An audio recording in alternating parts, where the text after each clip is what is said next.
Hey guys, today I'm going to show you how to do the Trickster voice effect on TikTok.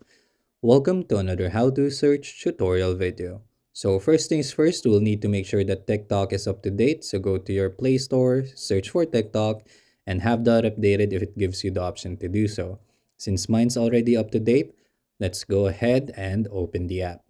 Once you're inside the app, go ahead and click on the plus icon to make a video and then create any video that you like.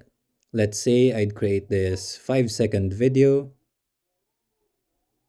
And then once you've completed your video, on some regions, the text-to-speech version of the Trickster effect will not be available, which is what's happening with my app. So instead of doing that, let's go ahead and click on the icon audio editing instead.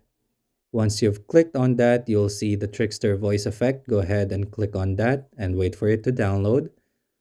Once that's been downloaded, you can go ahead and record any recording or voice recording using the Trickster voice effect.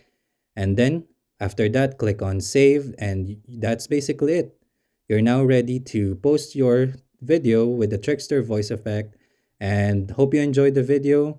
Please don't forget to click like and subscribe. Again, this is how to search, and see you on the next one. Peace.